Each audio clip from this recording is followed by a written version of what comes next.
بسم اللہ الرحمن الرحیم۔ السلام علیکم۔ بہت مدت گزری، ملک شام پر ایک بادشاہ حکومت کرتا تھا۔ بادشاہ بڑا رحم دل اور انصاف پسند تھا۔ یہی وجہ تھی کہ رعایا اس سے بے حد خوش تھی۔ بادشاہ کو رنگ برنگے درخت اور پھولوں کے پودے اکٹھے کرنے کا بہت شوق تھا۔ اس نے اپنے محل کے ساتھ ایک بہت بڑا باغ بنوا رکھا تھا، جس میں دور دور کے ممالک سے منگوائے درخت اور پودے موجود تھے۔ بادشاہ روزانہ باغ کی سیر کرتا اور خوش ہوتا۔ ایک رات بادشاہ سو رہا تھا کہ اس نے عجیب خواب دیکھا کہ آسمان سے 4 خوبصورت پریاں اتریں اور زمین پر ٹہلنے لگیں۔ پھر ایک پری نے دونوں ہاتھ ہوا میں لہرائے اور درخت کا تنا بن گیا۔ یہ تنا سونے کا تھا۔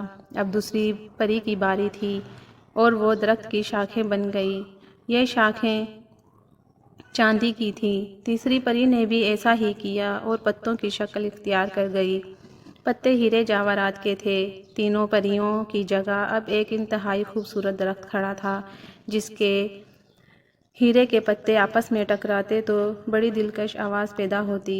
اب چوتھی پری کی باری تھی۔ اس نے ہاتھ ہوا میں لہرائے اور سنہری سیب بن کر شاخوں سے لٹکنے لگی۔ اسی وقت توے کی طرح ایک کالا گدھ نمودار ہوا اور درخت پر بیٹھ کر اپنی بھدی آواز میں گانے لگا۔ گانا گاتے ہوئے وہ سنہری سیب کھاتا جا رہا تھا اور اس شاخ سے اس شاخ پر پھدک پھدک کر ناچ رہا تھا۔ اسی وقت بادشاہ کی آنکھ کھل گئی۔ بادشاہ کی نیند اب اڑ چکی تھی۔ وہ بے چینی سے خوابگاہ میں ٹہلنے لگا۔ اس کے دل میں شدت سے یہ خواہش پیدا ہوئی تھی کہ ایسا عجیب اور خوبصورت درخت اس کے باغ میں ہونا چاہیے۔ صبح ہوئی تو بادشاہ نے شاہی نجومی کو طلب کیا اور اپنا خواب سنا کر پوچھا، آخر وہ کیسی پریاں تھیں، کہاں سے آئی تھی اور انہیں کس طرح حاصل کر سکتا ہوں، اور اتنے خوبصورت درخت پر بیٹھنے والا کالا گدھ کیا تھا؟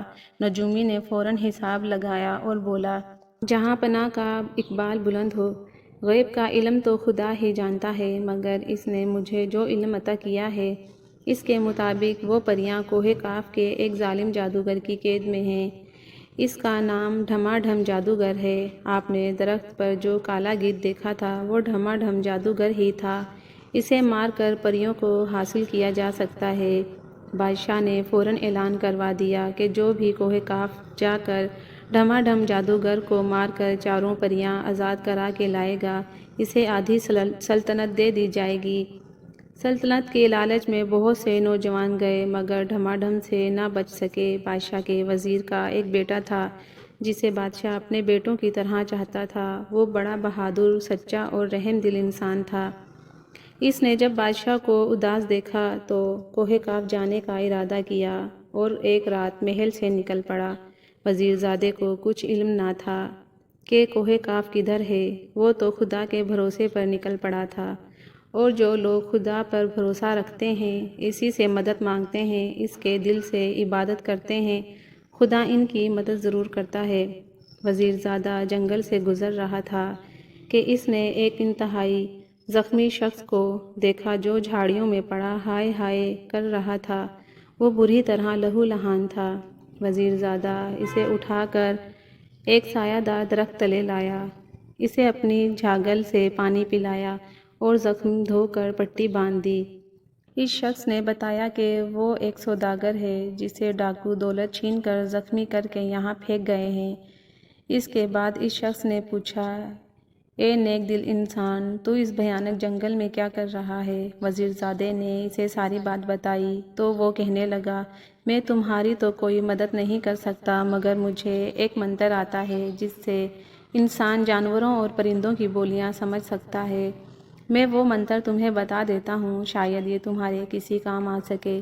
سوداگر نے وزیر زادے کو منتر بتا دیا اور چل دیا۔ وزیر زادہ آگے بڑھنے لگا۔ ایک دریا کے پاس سے گزرتے ہوئے اس نے 2 مچھلیوں کو کنارے پر تڑپتا دیکھا، جو نہ جانے کس طرح پانی سے نکل کر یہاں آ گری تھی۔ ایک مچھلی نے وزیر زادے کو دیکھ کر کہا، اے انسان، ہمیں دوبارہ پانی میں ڈال دے ورنہ ہم مر جائیں گے۔ دوسری مچھلی بولی، کیسی باتیں کرتی ہو، یہ آدم زاد ہماری زبان کس طرح سمجھ سکتا ہے، اور ویسے بھی انسان تو ہمیں بھون کر کھا جاتے ہیں۔ وزیر زادہ ان کی باتیں سمجھ رہا تھا۔ اس نے دونوں مچھلیوں کو اٹھایا اور جھیل میں پھینک دیا۔ مچھلیوں نے پانی میں غوطہ لگایا، پھر سر اٹھایا اور بولیں، ہم ہمیشہ تمہیں یاد رکھیں گی۔ تم نے ہمیں موت سے بچایا ہے۔ کاش کبھی وہ وقت بھی آئے جب ہم تمہاری مدد کر سکیں۔ ایسا وقت آیا تو پانی کی طرف منہ کر کر کہنا، آؤ مچھلیوں میری مدد کرو، ہم جہاں بھی ہوں گی تمہاری مدد کے لیے فوراً پہنچ جائیں گی۔ اچھا، خدا حافظ۔ مچھلیاں غوطہ لگا کر پانی میں چلی گئی اور وزیر زادہ آگے بڑھ گیا۔ کچھ آگے جا کر اس نے چیونٹیوں کی ایک لمبی قطار دیکھی۔ اسی وقت ایک چیونٹی ملکہ کی آواز سنائی دی، کاش یہ انسان اس راستے سے ہٹ جائے ورنہ اس کے پاؤں تلے آ کر میری رعایا کی بہت بڑی تعداد ہلاک ہو جائے گی۔ وزیر زادے نے یہ سنا تو دوسرے راستے کی طرف مڑ گیا۔ چیونٹیوں کی ملکہ چلائی، میں ہمیشہ تمہیں یاد رکھوں گی، اگر کبھی میری مدد کی ضرورت پڑے تو مجھے پکار لینا۔ وزیر زادہ چلا جا رہا تھا، اسے مدد کی باریک سی آواز سنائی دی۔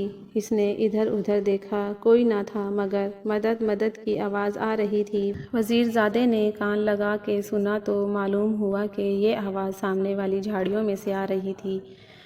وہ اس طرف بڑھا تو دیکھا کہ ایک بونا انسانی جھاڑیوں میں پھنسا ہوا ہے۔ یہ بونا انسانی انگوٹھی کے برابر تھا۔ وزیر زادے نے اسے اٹھا کر ہتھیلی پر رکھ لیا۔ بونا کہنے لگا، میں اس جنگل کے بونوں کا بادشاہ ہوں۔ میری سلطنت ایک درخت کے نیچے واقع غار میں ہے۔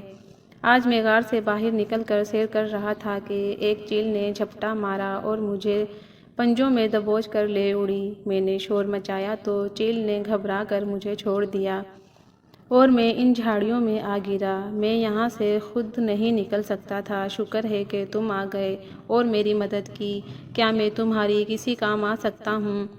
وزیر زادے نے اسے بات بتائی تو وہ کہنے لگا، اس ڈھما ڈھم کی ایسی کی تیسی، میں تمہیں ایک چادر دوں گا۔ اس چادر کی خاصیت یہ ہے کہ اسے اوڑھ لیا جائے تو انسان سب کی نظروں سے اوجھل ہو جاتا ہے۔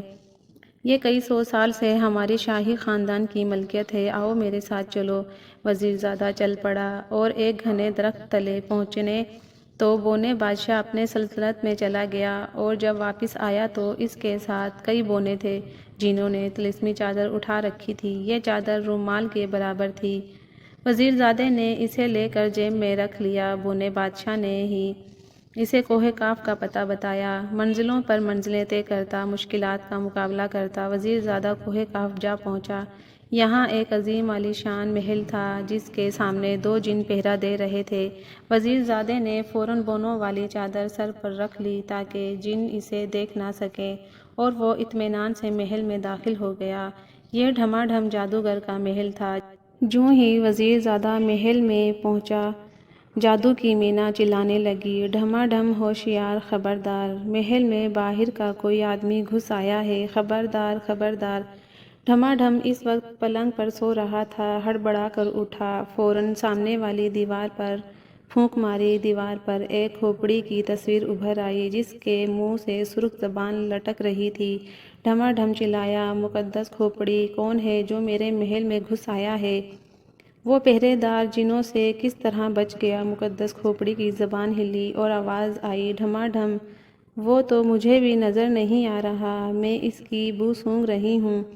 وہ کوئی آدم ذات ہے مگر اس کے پاس کوئی پراسرار طاقت ہے، تبھی تو وہ مجھے نظر نہیں آ رہا۔ ڈھما ڈھم جادوگر نے اپنے گنجے سر پر دو تھپڑ مارا، اچھل کر چھت کو ہاتھ لگایا اور کلا بازی کھا کر بولا، میں اسے تباہ و برباد کر دوں گا، وہ میری طاقت کا مقابلہ نہیں کر سکتا۔ اتنی دیر میں وزیر زادہ جادوگر کے کمرے میں داخل ہو چکا تھا۔ جادوگر کئی منتر پڑھنے میں مصروف تھا۔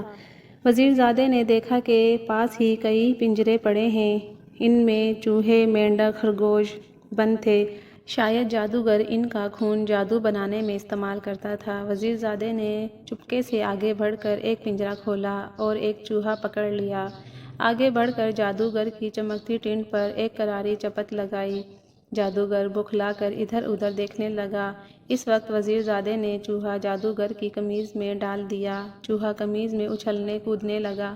جادوگر بوکھلا کر گھبرا گیا، اس کے منہ سے ایسی عجیب و غریب آواز نکلنے لگی جیسے کتا بلی جھگڑے کر رہے ہوں۔ ادھر وزیرزادے نے تھپڑوں کی بارش کر دی، اوپر سے تھپڑ، نیچے چوہے کا ناچ۔ جادوگر کی سمجھ میں نہیں آ رہا تھا کہ وہ کیا کرے۔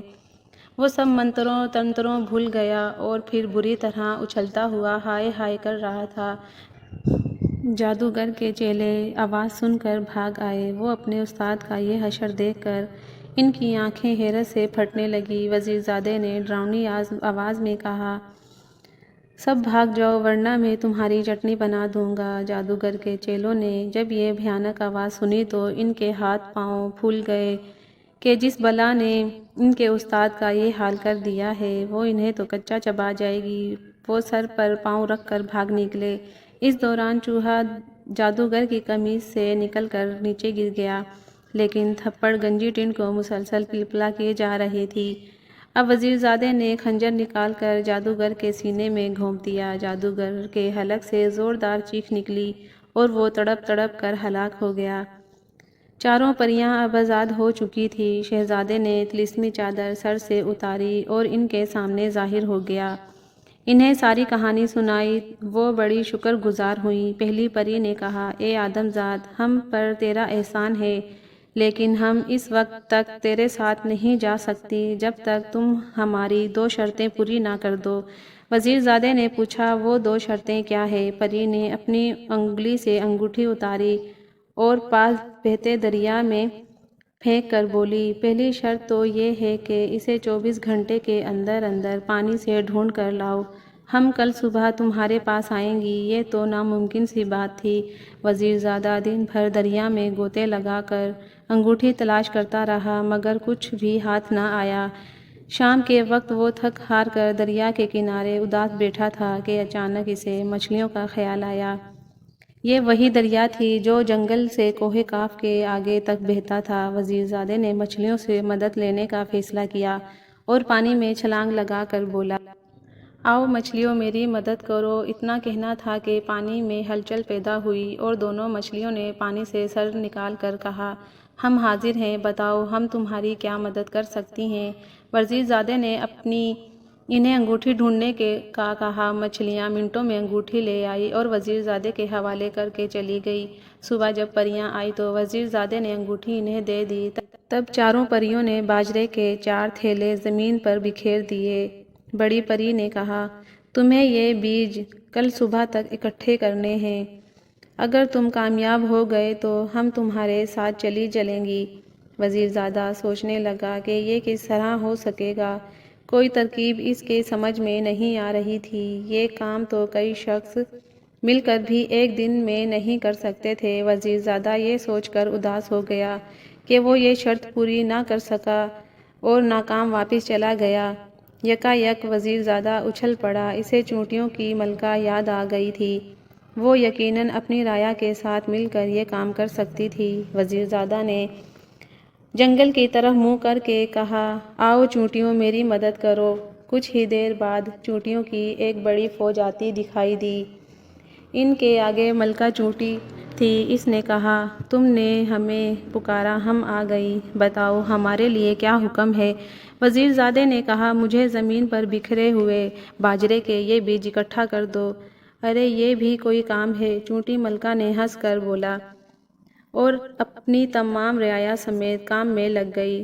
چند گھنٹوں کے بعد باجرے کے تمام بیج اکٹھے کر دیے اور چلی گئی۔ اگلے دن سورج طلوع ہوا تو چاروں پریاں آئیں۔ بیج اکٹھے دیکھ کر وہ بڑی حیران ہوئی۔ وزیرزادے نے ان کی ساری شرطیں پوری کر دی تھیں، چنانچہ وہ ان کے ساتھ چلنے پر آمادہ ہو گئیں۔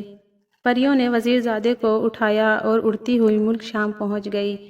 بھرے دربار میں چاروں پریوں نے مل کر درخت کا روپ دھارا تو بادشاہ بے حد خوش ہوا اور وعدے کے مطابق آدھی سلطنت وزیرزادے کو دے دی۔